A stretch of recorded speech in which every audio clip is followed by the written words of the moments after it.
va tsakile ku tlhelela eswikolweni eka lembe rintshwa. Xikolo xa le hansi xa Matlapeng xi ni ku tlula gidi wa vadyondzi. Xikolo lexi i xin'wana xa lexi nga ta yisa emahlweni no dyondzisa hi ku siyerisana nyan'waka. I siku ro hlangana na vanghana va khale no sungula byintshwa. Vatswari veri va lava ku vona xiyimo xi tlhelela ematshan'wini eka xikolo lexi.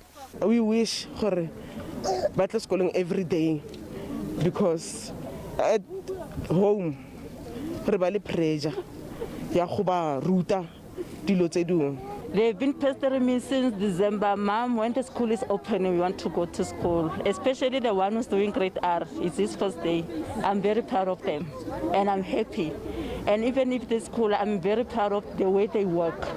Tani leswi vatswari lava va nga langutela xiyimo eka xikolo lexi ku tlhelela ematshan'wini, madzanadzana ya van'wana vatswari va lwela leswaku vana va vona va kuma swivandla eswikolweni. Ndzawulo ya dyondzo ya le hansi va kombela vatswari ku lehisa timbilu tani leswi va nga le ku ringeteni ku pfuna lava nga hava tindhawu eswikolweni. Xiyimo xi pfumaleka ka swivandla xi nyanya ngopfu etindhawini ta le madorobeni, naswona ndzawulo veri va ni makungu yo aka swikolo swintshwa.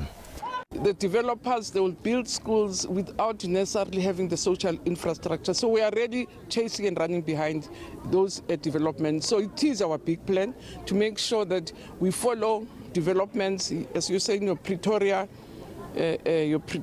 East, your Midrand area, all these growing areas. So there are plans to make sure that we have more schools. Ku hava timhangu kumbe mintlhontlho leyi nga vekiwa hi ndzawulo eka siku ro sungula ro pfula ka swikolo eka xifundzankulu xa Gauteng. Swikolo swa le kusuhi ni le maboweni ya lwandle swi ta pfula vhiki leri taka hi Ravunharhu.